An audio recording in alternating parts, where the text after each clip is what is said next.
You're listening to Business Talk Radio, where we take business to the next level.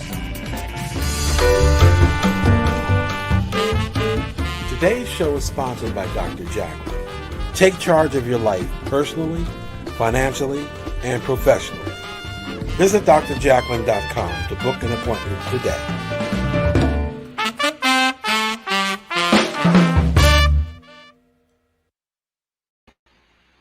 Hello and welcome to Rapping with Dr. Jacalyn, live here on Business Talk Radio. This is the variety show, and we are also live streaming on Facebook, LinkedIn, YouTube, and Twitch. Our guest today is an executive coach. She's also a business coach. She's a basketball analyst, and she hails from Philadelphia. Let's bring her onto the program. Welcome, Maren Walseth. Good to see you. Nice to see you too, Dr. Jacalyn. How are you? I'm fine. And you know what? It's Maren, not Maren. So welcome. It's good to see you. So you are really quite a dynamo. You've accomplished so much. You have this long history in college athletics, and I find it just so fascinating. And you also have overcome adversity that you've turned into success. So can you just share a little bit about your story, starting with college athletics? Absolutely. I had been in college athletics for a majority of my life, both as a student athlete and then as a coach, as a basketball coach at 3 different institutions. The last spot, I was the head coach, so I essentially ran a little company. And I think there are many more similarities, honestly, than differences when you're talking about a sports team and a locker room and a company and a boardroom. There are so many similarities. So after 15 years in college athletics, I was let go. I did not win a national championship. And when you don't win a national championship, you know, things happen. And so not by my choice, but by my employer's choice, I was let go. And I have since turned that day of being fired into a thank you day, and really done a really nice job and exciting pivot in my career to be an executive and a business coach, as you mentioned.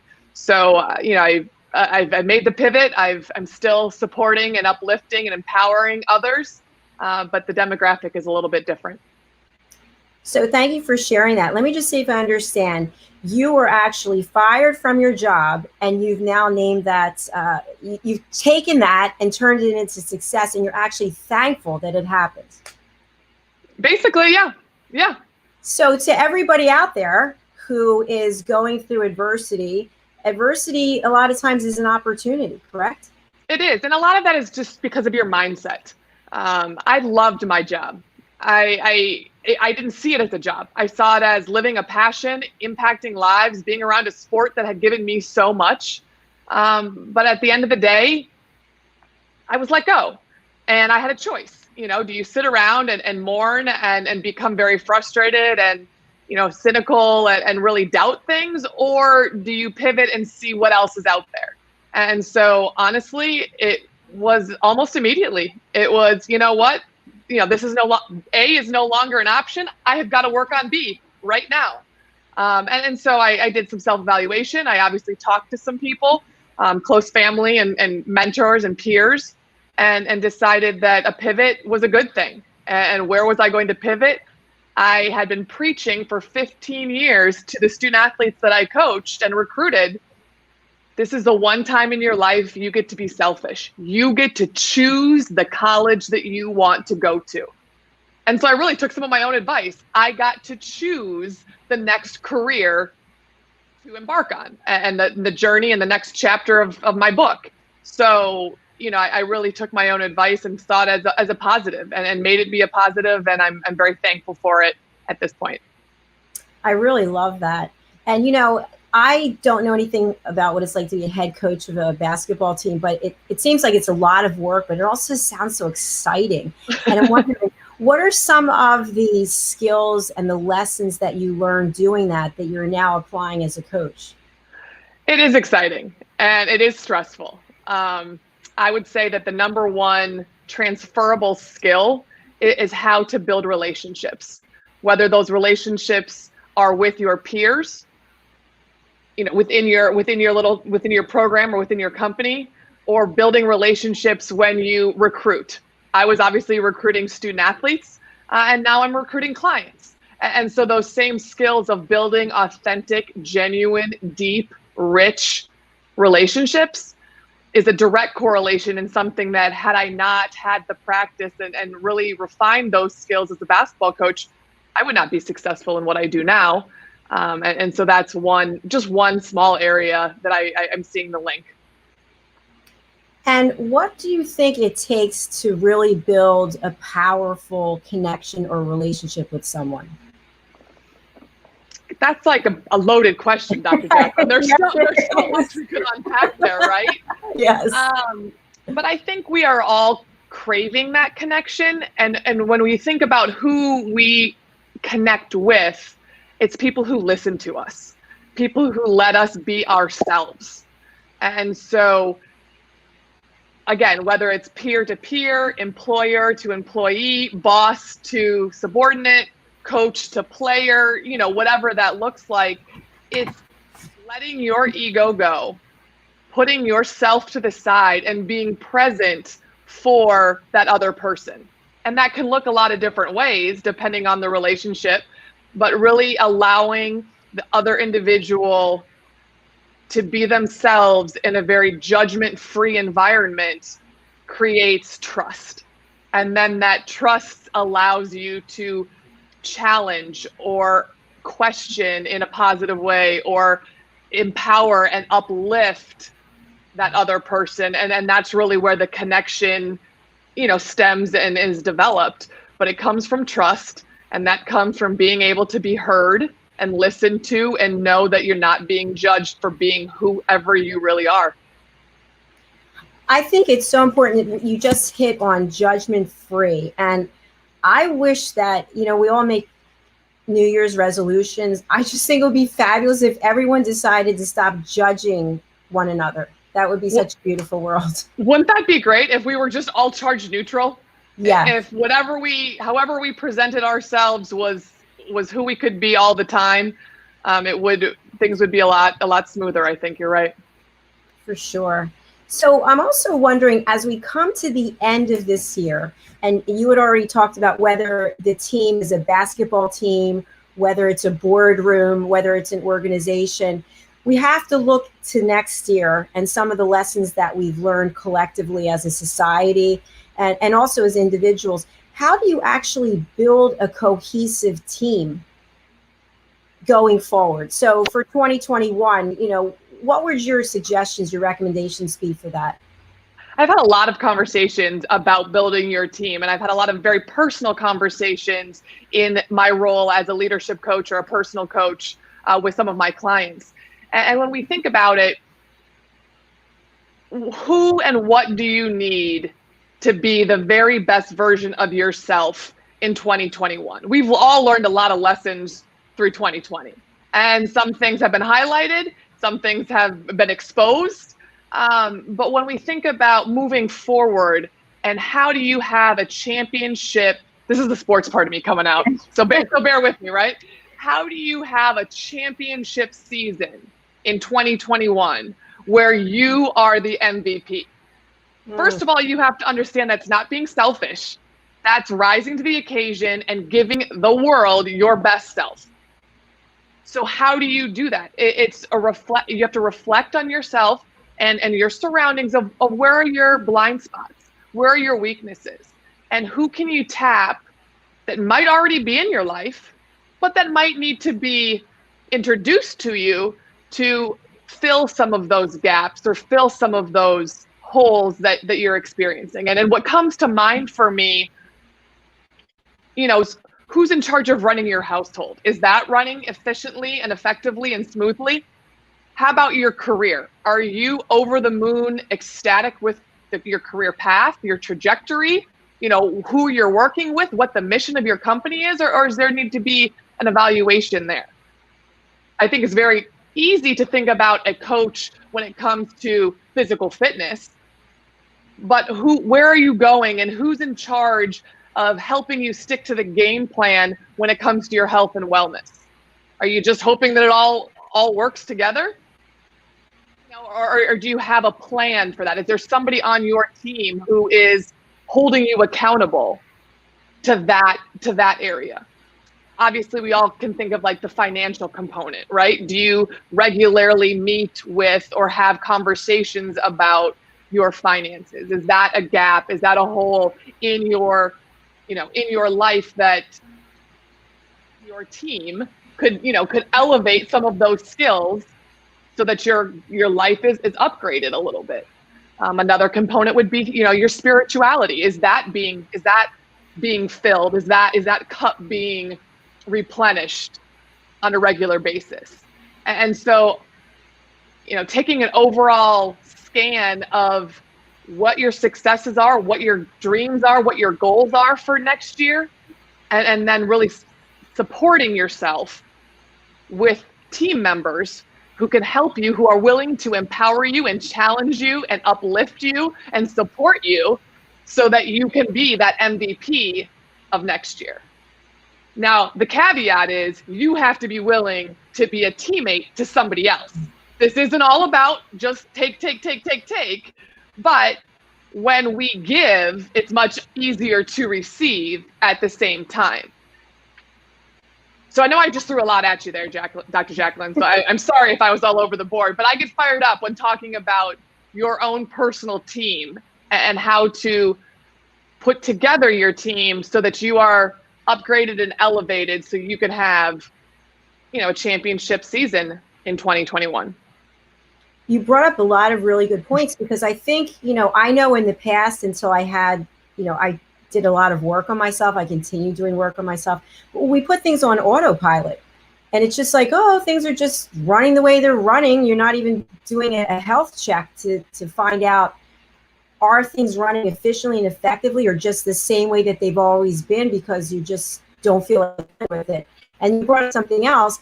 People will confer with a financial advisor or talk to someone about their money, but yet their health, their wellness, I don't need to talk to a coach. I don't need to go to the doctor. I don't need to worry about nutrition. It's really fascinating. You're absolutely right. And it's also fascinating what people will give to others, but not to themselves. So true. And I think that's very true as a female. I think that's very true as a head of a household, that you are trying to support and give and make sure that others are taken care of. And you hit, you said the magic word, back burner.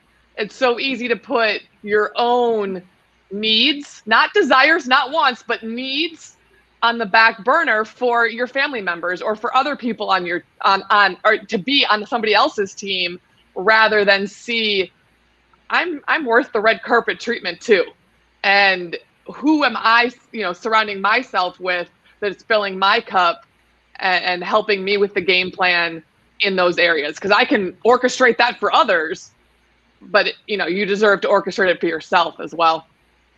So true. And you know what? This is fascinating. We have to take a break and hear from some of our sponsors. So stay with us. We will be back on Wrapping with Dr. Jacalyn in 2 minutes. Have you just lost your job or have been laid off and you are looking to transition to a new job or career? Maybe you have even tried submitting tons of applications and yet you keep getting turned down for jobs you qualify for. Don't wait until you become overwhelmed with rejections when you can easily transition or get your dream job. Let MJW Careers guide you to the right career path and a better, brighter future. At MJW Careers, we know what hiring managers are looking for, and our goal is to land you the job you deserve. What makes MJW Careers a wonderful provider over other services is our pragmatic and scientific approach to resume writing. There are rules, there are visual cues, there are content best practices. We understand those and work within the boundaries to ensure our clients' messaging appeals to the decision makers. Our career consultants will help you transition into new roles quickly and effectively. With our experience in virtually every industry, we will provide direction in the frustrating job market by helping you write a customized, professional resume and prepare you for your interview as well. Join the great number of people we have helped scale up to greater things in their careers. Let us help you on your career journey. Come visit us, www.jobstickers.com, to learn more and grab a free resume review or ebook. RVN TV is a platform for people of any industry to share their story. Over 285,000 viewers are tuning in to RVN TV shows monthly. We guarantee a great experience that you'll be sharing with everyone you know while increasing your personal and company's brand awareness. But what is your brand? According to Forbes, it's a combination of your logo, your product, your design and feel, and your personality. Did you know that aside from being a guest, we offer even more opportunity to boost your brand? Adding your company logo and website on screen during your interview will allow viewers to recognize your brand instantly. Incorporating images and video clips is another great way to showcase your product during your live segment. Let viewers see how good you really are. And most importantly, there's you and your interview. For less than the cost of a newspaper, direct mail, or a magazine ad, you can leave our studio and within 48 hours have a permanent digital copy of your live segment to link to your social media, embed into your company website, or use in email marketing. Investing in your brand is so very important, and we can't wait to have you as a guest. Ladies and gentlemen, here it is, the most listened to radio show on the planet. Even the other stations are tuned in too. You're listening to Business Talk Radio, where we take business to the next level.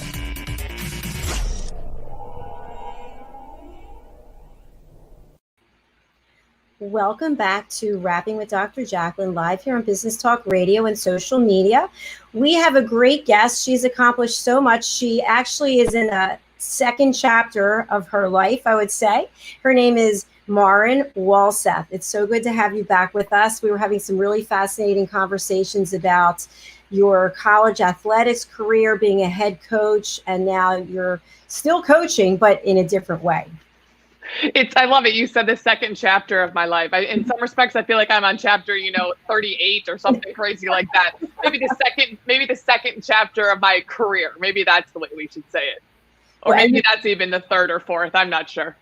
Well, it's another chapter, right? Another chapter. It's another chapter. And so I think it's important for people out there who are watching or listening. I had a corporate career for 25 years and left, and I'm doing this now and coaching. And the bottom line is you can do something else. You can follow your passion if you just walk through the door or open a window or do something. How do you coach people on that in terms of taking the step forward to find your passion? Right. I think it's so disheartening and it's so sad when I hear, whether it's a client of mine in a coaching relationship or just in, conversations. We all have a lot of conversations all the time, right? Of people who are so miserable in their job or miserable in the career that they have chosen, or voice the frustrations of an unhealthy or a work-life balance that they're not proud of. And, it really takes a strong individual. It takes somebody who's extremely brave to really evaluate that and even be willing to voice to somebody, whether it's a family member or a coach, that this is not what I want to be doing anymore. This is not where I hang my hat. I'm not being filled the way that it once did for a lot of reasons. And I think we're seeing a lot of those people having that inner struggle because of the last, 9-10 months that we've had. Let's be honest, the pandemic that we're all still living through in different ways has really magnified some of those tolerances that we were having, some of those frustrations that we were having. And, for those who, as you and I were talking earlier, for many people, losing a job is extremely difficult. And for some of those people, let me rephrase that, for everybody, losing a job is extremely difficult. For some of those people, it actually has been an opportunity for some self and reevaluation, which I think is a positive. And when you're looking at adversity, you're always looking for what is the silver lining? Where is the nugget of positivity? What can I hang my hat on? In all this uncertainty, what is the certainty that I can find? And so being able to take a breath, take some time, and figure out what is your purpose and what is your why. where are your core values, and how does your career either support those core values or give you direct conflict that is then, taking your energy every single day because you want to live your core values, but you're also being pulled in, a career that doesn't support those. And so I think to answer your question, Dr. Jacalyn, it's the first step with my clients is addressing what your core values are, and then what is your why? Why are you here? Certainly people's whys have to do with their family, but many people have a why, professionally. And what is that why for you? And then let's start building what that why now looks like. Where can it be translated to? And what, how do you see yourself? One of my favorite questions to ask clients is, if you could wave a magic wand, what would the next year look like? Or what would your next job look like? And I mean, we're talking from, are you wearing leggings, or are you, wearing a suit and tie every day? Are you at home, or are you in a corporate setting? We're taking away all the limitations, and it's really wave that magic wand, and what do you want? And then step by step, let's put the core values filter on and decide what's realistic and what's not, and make some steps from there. And it's not easy. Let's not be confused here. It's not easy, but it's empowering. And the positive steps that you take only create energy that then continue to propel you forward. And that's what I go from coaching college female basketball players who are having these aha moments on the basketball court, or these aha moments because they're in college and they're just growing and maturing and figuring things out.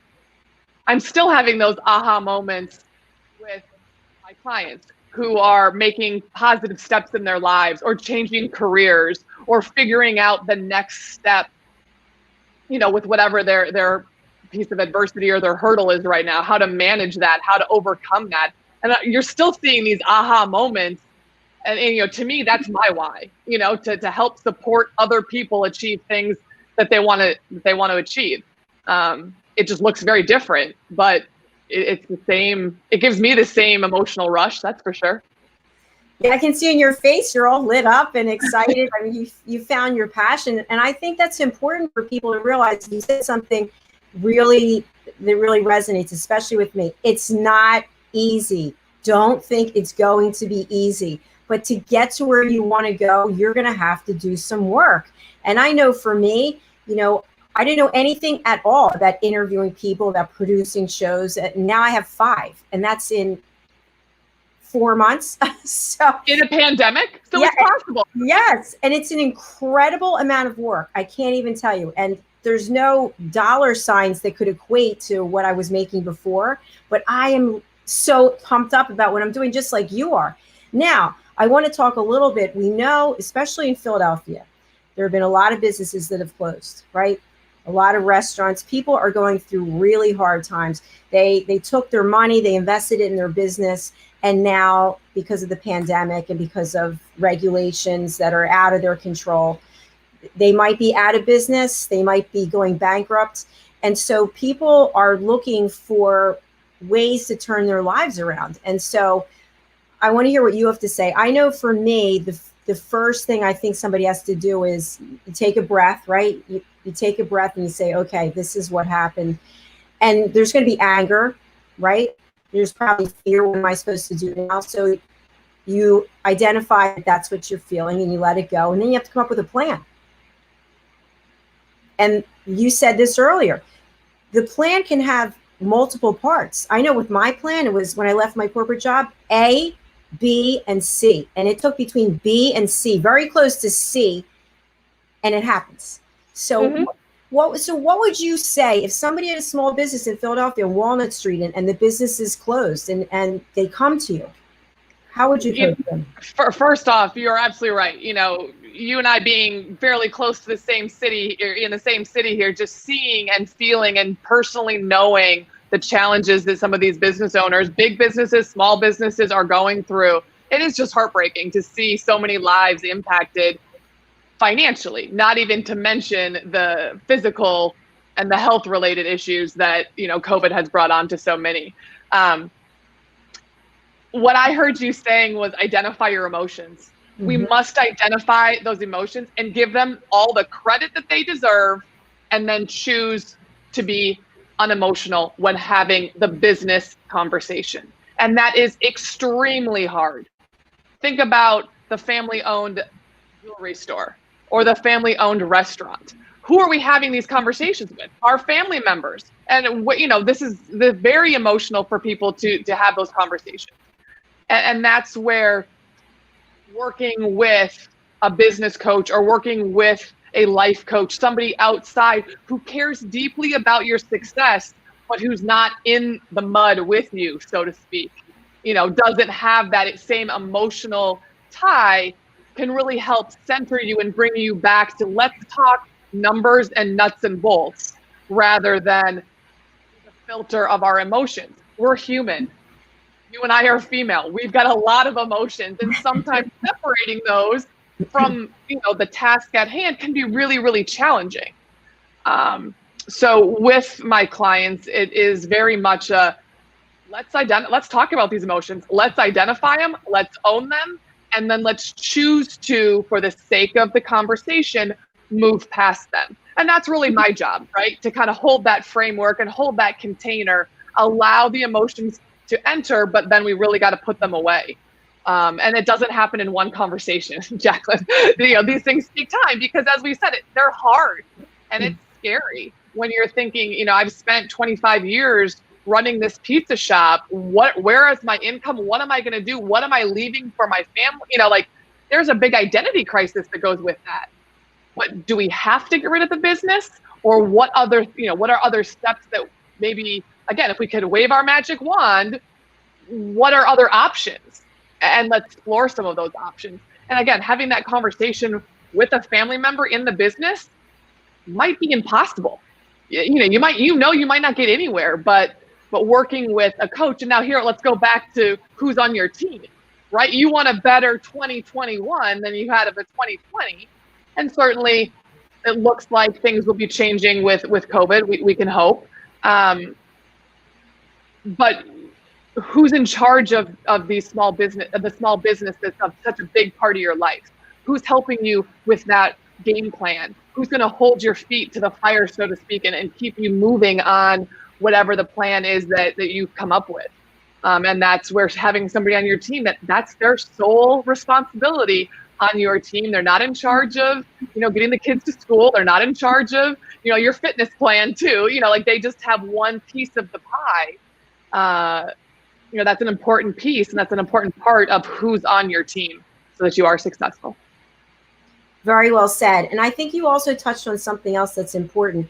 As a coach, I'm not saying all coaches, but I'm saying you, for example, me, for example, we really care about the client and their ability to achieve whatever it is that they want to achieve. So you had mentioned before about insights, and when a client actually follows through with what it is they're supposed to do, and then they reach out to you to let you know, it is just such a joyful moment because you know that person did the work they needed to do. They believed in themselves. You gave the direction and the guidance, and they followed through, and they came out on the other side. It's so heartwarming, right? And that's why, I think you and I are coming from definitely the same point of view of that's why we're in the businesses that we're in, and why we are selective with our clients, and why we only have a small client pool. We're not trying to service 50 clients a month. There's no way I have the emotional capacity to support that many clients. It's just not possible. It's not. It's not. When you talk about emotions, in the beginning, when I first started coaching, I was so emotionally invested that I would be working with someone and they're crying and I would start crying. I'm like, what are you doing? You've got to stop crying. But, your heart just goes out to somebody because you wish there was a magic wand, but you know that the work has to be put in, and you hope and pray that they will find the strength within themselves to do it and have an accountability partner. And I love what you said about a family-run business. If you go back to your family and you're looking for direction, support, guidance from them, they're going through their own set of emotions. So working with a coach somebody who is vested in your success, but can see without taking the emotion and interfering with the plan. I always say, I don't care who wins. I just want you to be successful, right? Like, I don't have a dog in the fight. I don't care if you sell the product or you don't. I don't care if you open your doors back up or not. That has no bearing on my life. What I care about is that you grow and that you find the success that you're looking for. And, you know, as coaches, we're there to support and empower and help that process along. One thing that I think is really interesting, and I want to know your thoughts on this, about coaching, is that coaches always want to talk to other coaches. Like, we're all, instead of like, oh, we're competitors, it's like, no, we always want to learn from each other, because we always want to grow and be able to come back to our clients and say, you know what, this other coach I was talking to told me XYZ. But if you think about industries outside of coaching, there's a lot of this. There's not a lot of collaboration. That's a great point and a great observation, that so much of corporate America and college athletics is competitive and combative. That it's, in order for our bank to succeed, your bank must do something wrong or must take a downward spiral. Where, again, as you said, in coaching, there are so many people.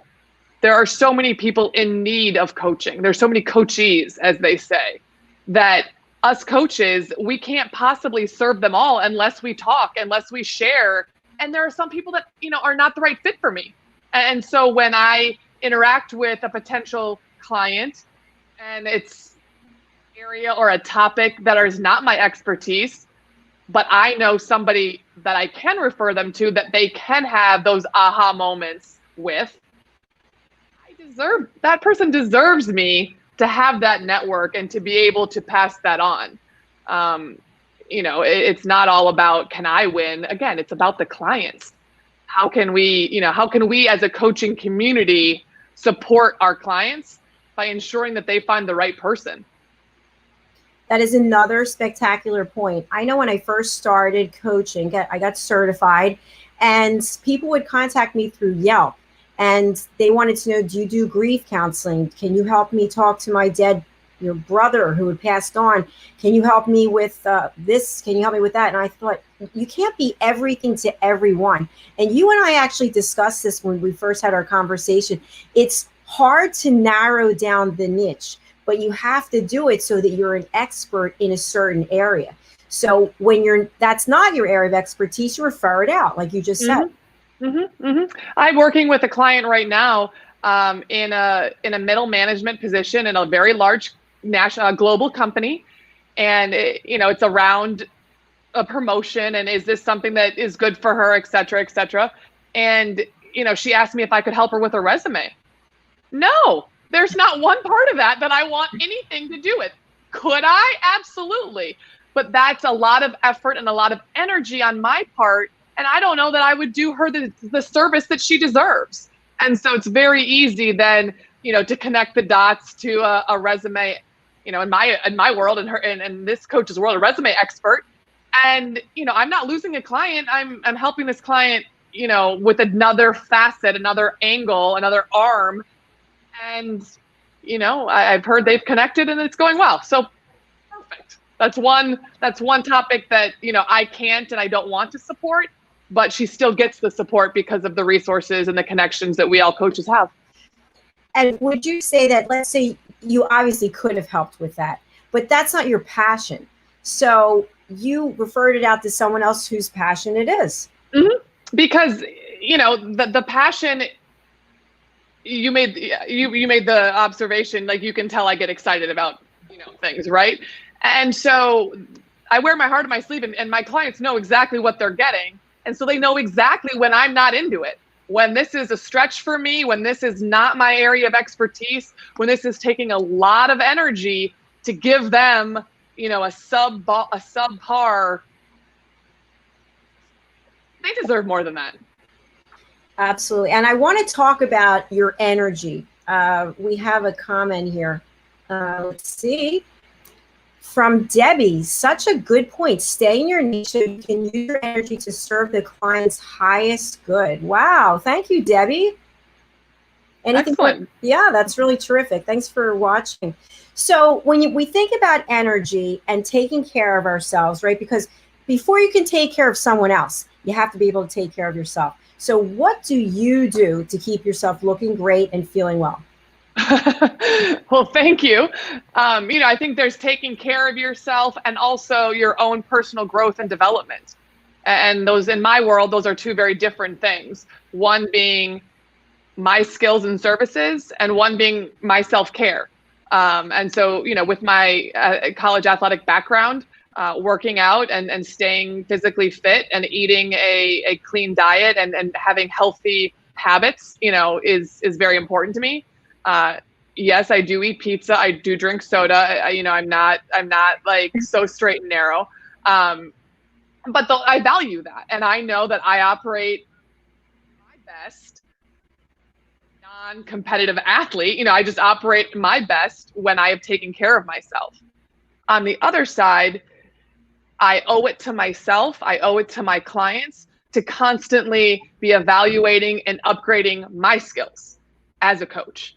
And so that's quarterly, check-ins of personal development. It's reassessing my own business plan for my company and how can I elevate myself, upgrade my skills to elevate my company to better serve others. In coaching, you don't want there's a double-edged sword here. There's a really thin line. You want your clients to graduate from needing your services, but you don't want them to jump so far ahead of you that they're past you. Meaning, I can't stay where I'm at as a coach. I need to continue to evolve and continue to grow so that I can better serve my clients who I'm asking to grow and evolve, right? And so if I'm asking my clients to do it, but I'm not doing it myself, that's a complete disservice. And I'm a phony and I'm not going to get anywhere. So I see when you talk about energy, I see two components of that. The physically taking care of myself, and that looks different for everybody. Some people that might be a facial and a pedicure every week. Great. Don't look at my toenails because that's not part of my. Do show and tell. No. There's that part, but then there's also, my own personal growth and my own personal foundation and making sure that, I've got things in a line in my life so that I can support my clients that, might be a little bit more out of alignment. All really good points. I remember when I was going for my life coaching certification, and the woman who runs the program, she said that you have to walk the walk and talk the talk. In other words, you have to be a shining example. You have to take care of yourself, have a clean life, and stay in your lane. And so I didn't really know what that meant, honestly, when I first started. And so I did a lot of self-reflection on myself to see, who was it that were in my circle and what behaviors did I have that maybe were not serving me. And I feel like now, to your point about continuous growth, during this pandemic, I thought to myself, I have to be of value of service to my clients and even my guests. When you come onto the program, I got my yoga certification, I got my meditation teacher training certification, and I got my DISC certification all in the last 3-4 months, I think. So it's constantly growing, networking, learning, and giving back. You hit the nail on the head. Absolutely. So what is next for you? What is next for me? That's a great question. I am in the process of taking this business and executive coaching into the athletic sphere. Coaching, professional coaching is an industry of about, it's been around for about 25 years, has spent most of its life in corporate America, very well known in corporate America. The silo or the sphere of college athletics, it's much newer, it's much greener. And so through some research and some surveying that I've done, obviously my own personal experience and conversations with peers, there's a big niche and there's a nice demand for coaching coaches. So that, and by that, I'm saying professional coaching of sport coaches. I do think the word gets people tripped up a little bit.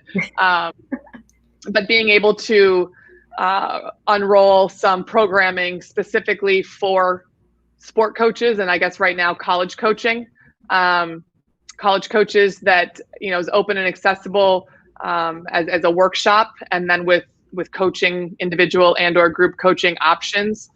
So again, it's who's, like, you know, who are you putting on your team? It's very easy to be that coach, to be that sport coach that goes to the conference or takes the workshop. You've got all these great ideas, your notebooks, you know, you're super pumped about it, and you get back to campus and, you know, the cycle just keeps going and people just keep coming in the door and that notebook collects dust over there. And all of a sudden you go back and you're like, well, I don't really remember what any of those notes are. They're not making sense.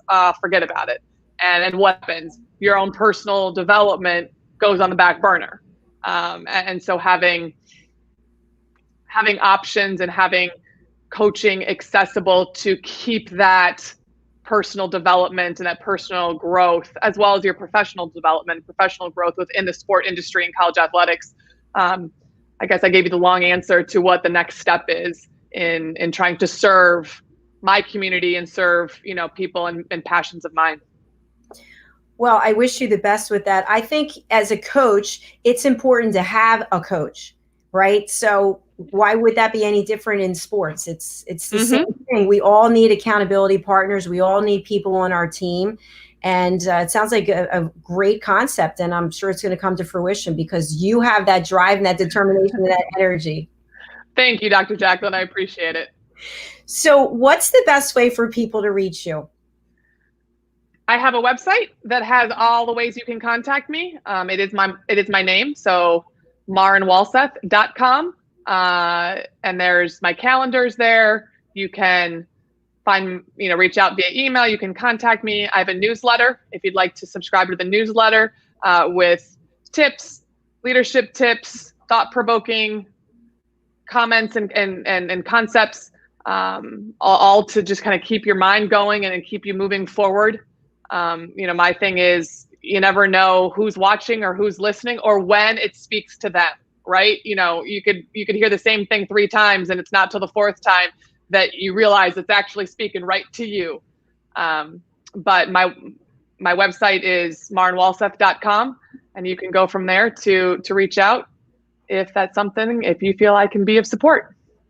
And Maren, for those who are listening on Business Talk Radio, let's just spell your name quickly. Sure, of course. So it's Maren Walseth, MarenWalseth.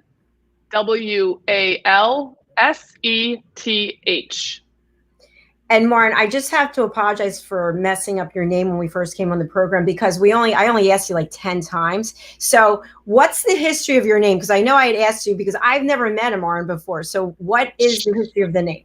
Sure. My family has Scandinavian heritage. So my parents' grandparents came from Norway. And so Maren is a very Scandinavian name. My sister's name is Annika. So again, a very Scandinavian name. And we're from the Midwest. I grew up in Minneapolis, Minnesota. So I actually graduated high school with another Maren. I do know a couple other Marens and a couple other Annikas. So on the East Coast, I went to Penn State University for college. And so I've been on the East Coast many, many years, and nobody on the East Coast, I have a very foreign name. But back in the Midwest, it's much more recognizable. And I have been very fortunate and able to travel to Norway a couple of times in my life. And, Maren's just another name over there. So it's a family name. It's unique to me. I've never heard it. And by the way, I went to Penn State also. I don't know if I told you, I graduated. You do have that connection. Yes, many years later than you. But have you been back? I have been. The last time I was there was at the beginning of February. And that was honestly the last social thing I've done, thanks to the pandemic. And I have talked about that with a couple of my girlfriends who were also up there. We went back for a basketball alumni event. And so it was a great time. And so when I think back on all the things that I didn't do in the last 8 months, 9 months, it's like, yep, the last, social activity with a lot of my girlfriends that, was really outstanding, was up at Penn State. I was going to ask you, do you still play basketball? Oh, heck no. These knees do not, I stay fit and I work out in other ways that are very, linear. Any lateral movement, I'm done. So did you have a period of grieving after you stopped playing, or no? That's a good question. So I played college basketball for 4 years, and then I was fortunate enough to play professionally here in the United States in the WNBA and overseas in France for 2 years.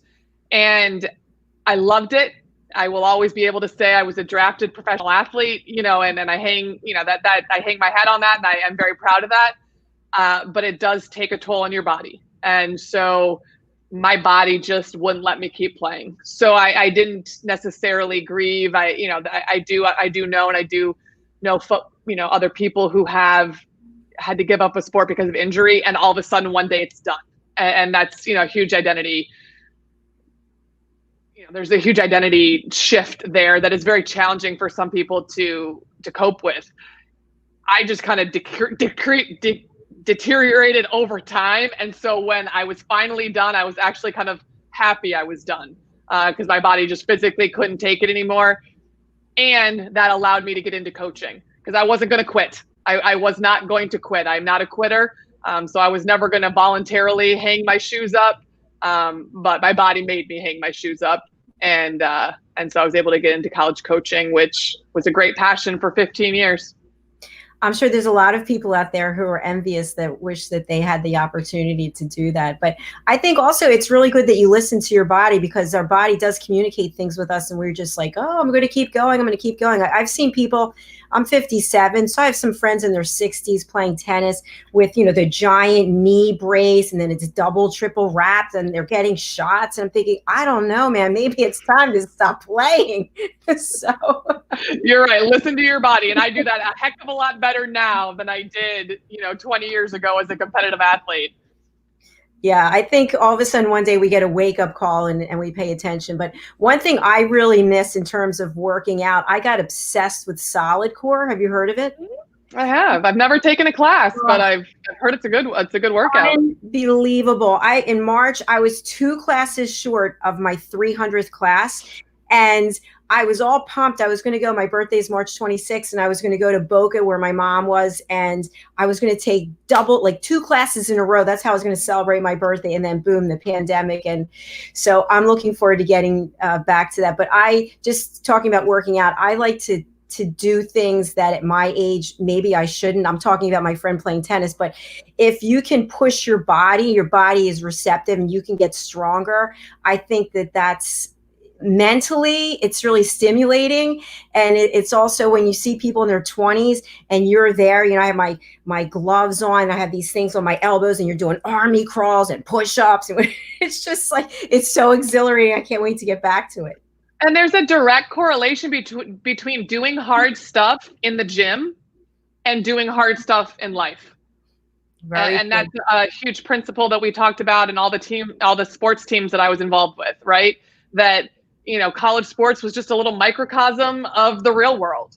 And when you are faced with adversity, while working out, whether that's in a weight room or army crawls or solid core or, spinning, whatever that adversity or wherever that hurdle is, working through that and mentally achieving something that when you got on the bike or when you walked in that door, you didn't think you were capable of, is training your mind to overcome and work through discomfort, which is exactly what happens in our personal lives. It happens in our, professional careers, that we have some adversity or that there is a bump in the road, but because of our determination and the successes we've had in whatever our workouts look like, we have the skills and we have the confidence to push a little farther, push a little harder, and really overcome some of those, challenges that working out has, prepared us for.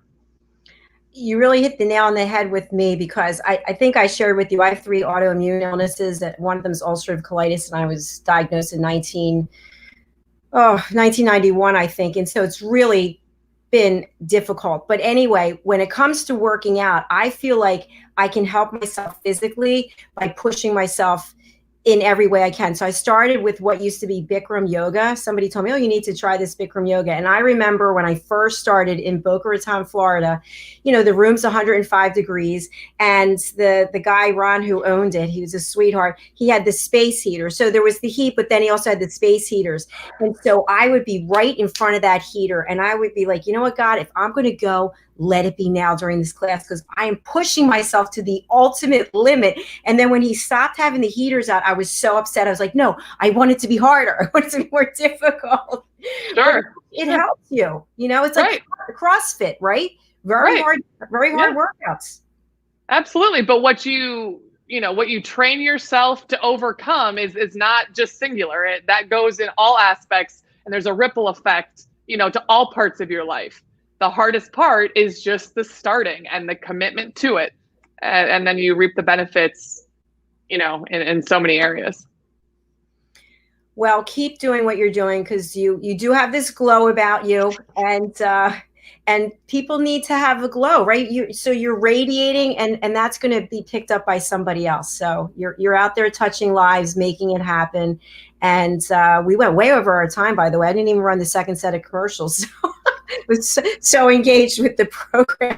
I'll take that as a positive. Yes, it's definitely a positive. So for people out there, again, who are listening on Business Talk Radio, your website is?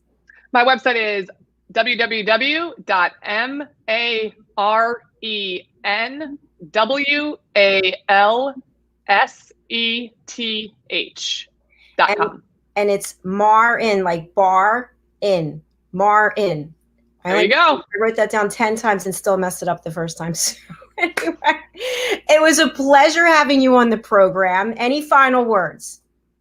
I just want to thank you for the opportunity, Jacalyn. I think you've hit, you've noticed that I'm an energetic, passionate person. And so if I can support or encourage or empower others, I find joy in that. And certainly this platform has allowed me to do that. So thank you. Well, we'd love to have you back on. And I want to give a shout out to Lunch Club. I don't know if I'm not a paid spokesperson for Lunch Club, but lunchclub.com is a networking site that uses artificial intelligence to connect people. And that's how we met. And I have met some incredibly fascinating people, including you. And I really think that whatever it is they're doing, I heard that Lunch Club used to be in person, that you would actually meet someone at a coffee house or for lunch. And I think it started out in California, but now it's all online. And I highly recommend it. If you're somebody who likes to network, if you want to meet other people, lunchclub.com. Tell them that we sent you. Exactly, because you're exactly right. That's how we met. It is. So, Maren, I'll see you backstage. I'm just going to close out the show. And if you just hang out for a moment, I'll be right back. Thank you again for being on the program. Thank you for having me. And to everybody out there who's been watching and listening, we really appreciate it. Debbie, thank you for your comments. Just a couple of quick announcements. As of today, as of this afternoon, it was so exciting. I got the call from Chris at Business Talk Radio. Rapping with Dr. Jacalyn we have a home on Business Talk Radio Studio 6. Our programs are playing day and night. So all the shows that we've ever done, starting out with when I first started, I was being interviewed actually by Chris, who's the head broadcast engineer there. And that was August of 2019. And he would call me every Friday, and then different hosts. And then I took over the show myself. The first time that Business Talk Radio ever had anyone who had no experience, who wasn't in New York, who didn't have the equipment, that they actually believed that I could do it. I put a business plan together and said, no, you need to have me do this. I know what I'm going to do, and I promise you it's going to be high quality. And then I took over the production of the show, took us on social media. So the point is, you can do anything if you really want to. So find your passion and make a plan. Have a first plan, have a second plan, maybe have a third plan. Run it by a neutral party like a coach, and just get going. Just do it. The other thing I want to share with you is we have an exciting event that's coming up. It is Rapping with Dr. Jacalyn and Business Talk Radio present the 2021 Wealth of Health event. It's actually going to be on live streaming on New Year's Day. And we have a number of female presenters who are going to have 15 minutes to share with you something to help you set an intention and focus for the new year. So we hope that you'll join us. We're going to hear guided meditation, yoga, the top essential oils, vision boards. We're going to hear about hypnotherapy. We're going to hear how to have a high quality, nutritious diet, also skincare tips, which I'm waiting to hear because I've been getting Botox for 26 years and I haven't been able to go during the pandemic. So voila, I own these wrinkles. So thank you for being with us again. It's been a complete pleasure. And I'm going to close out the show and we'll see you next time. Take care.